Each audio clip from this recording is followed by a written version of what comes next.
Good afternoon and welcome to Cigar Smoker UK. Today I'm going to smoke this. This is the Cuaba Excluvisos. I think that's how you say it anyway. Let's hit the review.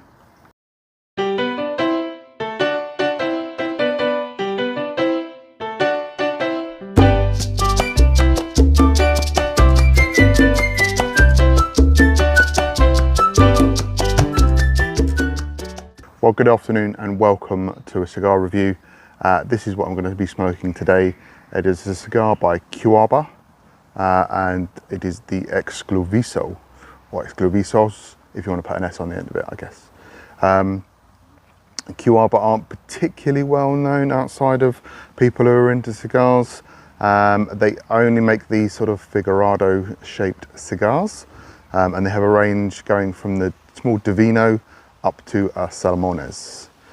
This one is, I think, the third. There are three before you get to the two then bigger ones. There's the Diademas and then the Salomon, and then they all go up in size. This one is the classic double figurado shape, which is a very difficult shape to roll because it goes from a tiny point, builds again, and into a nice little point at the end. So this is the pinnacle of cigar making. Very popular at the end of the late 19th century in Cuba. These were very popular shaped cigars. Not so much these days. You really, I can only find them mainly in Cuaba and the odd special edition. Partagas did make a Salomones and the Presidente, but I can't think off the top of my head of any like regular production ones. If I've got that wrong, just pop a little comment down below. But yeah, I've had the Divinos. I've not had this one before. This is a, where are we? 5 3/4 inch cigar with a 46 ring gauge, and the 46 will be measured from the largest point because obviously it does taper. Looking about a 45-minute cigar. I think the factory size is the Exquisito. The name Cuaba, I read that it comes from the Taino Indian word meaning for highly combustible bush, which is what the Indians that are on the Cohiba brand used to light their tobacco Cohiba with. So there you go. This is a long filler cigar. And it comes from let's try and get this right, the Huerta Abajo region, not the usual one where your Hoyo de Monterreys and Partagas and stuff like that is grown. This is, I think, the same area that Vegros comes from as well. It's a slightly different area of Cuba, not in the Pinal del Rio region, which is where most of the tobacco is grown. So this is slightly different, and the tobacco can taste different flavors and profiles of the cigars. So this particular one was introduced in 1996, so it's been around a little while.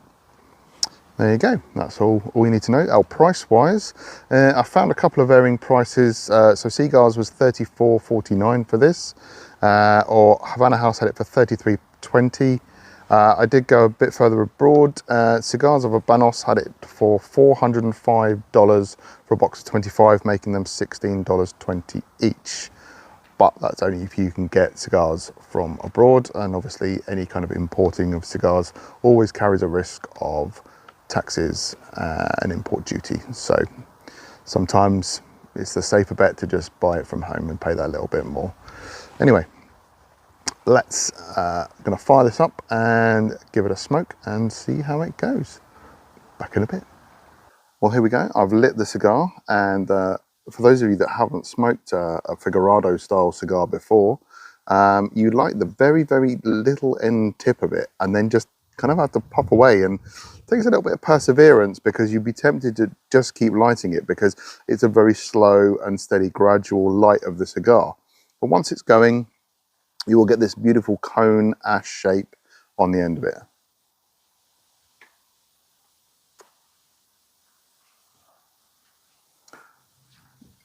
It's not a particularly easy draw at the moment.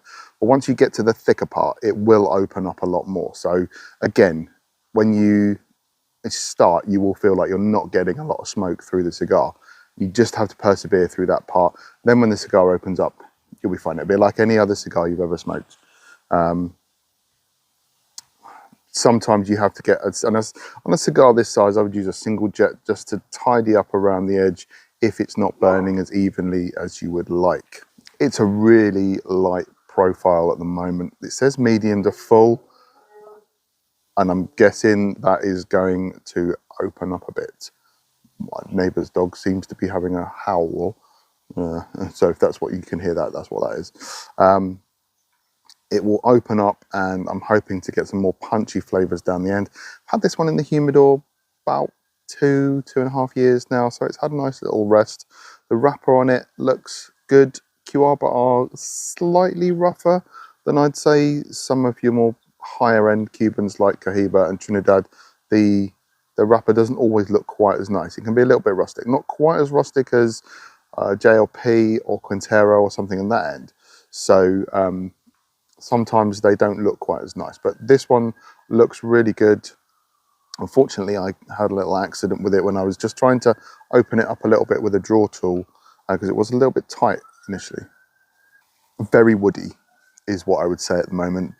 Cedar, and then you're sort of into your earthier flavors. It's leathery and those kind of flavors at the moment. I'm hoping that's going to open up and change a little bit more as we go down. No sort of chocolate or coffee at the moment.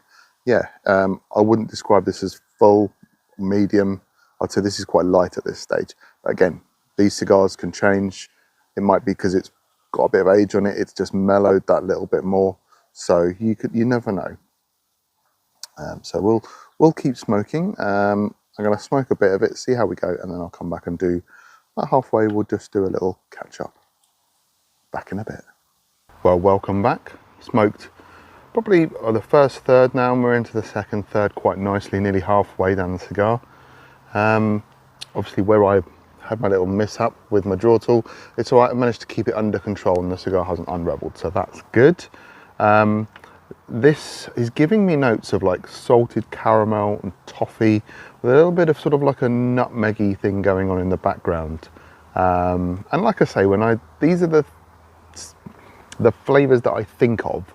It doesn't actually taste of those things, but that's the notes that I get from the tobacco smoke. And that's what I'm thinking of right now. It's very, very nice. I have to say, I don't think this is, I'd say this is more light medium than it is medium full, but maybe when I'm woozy headed later, I'll be thinking a different thing. Now, the reason I use the draw tool is because I've had the Divinos before and they can be very plugged. They can be very tightly wrapped. And again, because it's quite a difficult cigar to roll, if you have an inexperienced roller who's been doing their first batch of them, you might find they're a little bit tight. And I found this one, when I did the initial draw test, was a little bit tight. So I used the draw tool just to go in, and the first time did it perfectly. And the second time I got it too close to the edge and just popped the wrapper a little bit. But that's my fault. I should know better by now, but there we go. But it has improved the draw a little bit, making it easier to smoke. And it's not like a wind tunnel, because if the thing with draw on cigars is if it's too much, you'll burn too hot too quickly and it won't last as long. Not enough and you'll just get annoyed because you'll be puffing away and you won't get anything anywhere with it. You won't get any smoke out of it. So you need that sweet spot of where it's just right. On the retro hail, there's like a lovely little nutty sort ofness to it. The leatheriness and the earthiness is kind of dropped away now, and you've got sort of more sweet, nutty flavors going on in this cigar. It's really nice, to the point where I'm thinking I want some more of these. So yeah, might have to invest in a couple more because they are pretty good. Either that or maybe just go for a box of little Divinos, slightly cheaper, a little bit better. So what I'll do is I'll come back towards the end and just give a little roundup of how the cigar's gone. Back in a bit. Well, Hello, welcome back. Really is down the end now, and there isn't much left on this little cigar. Really, I've really enjoyed this. It's been a beautiful smoke. The caramelly sort of flavours maintained, the nuttiness has maintained. It's just been very pleasurable, and also where I managed to fuck the wrapper up completely, that didn't seem to go as badly as I thought it was going to. I thought I was going to have an exploding cigar, but it didn't. It just burnt, and I had to tidy it up just a little bit where some bits flaked off to the side. So overall, I'm very pleased. I really enjoyed this. I knew I liked Cuaba, but I didn't realise how good these Exclusivos were, as this is the first one I've had. And you know what? I don't think it'll be the last. I think I might have to find a few more of these little bad boys. Yeah, I highly recommend this. I know I seem to recommend every bloody cigar I smoke, but Cuban wise, this is very good. Just be aware, the smaller ones can be plugged a little bit. So it's worth just doing a test pull. And if you think you need to just open it up a little bit, get your draw tool. If you don't know what a draw tool is, I've got a video about one. That'll do for now. Hope you've enjoyed this video. I have noticed some comments in the last one, and I am going to look at doing some videos around them, but just finding time to do them at the moment.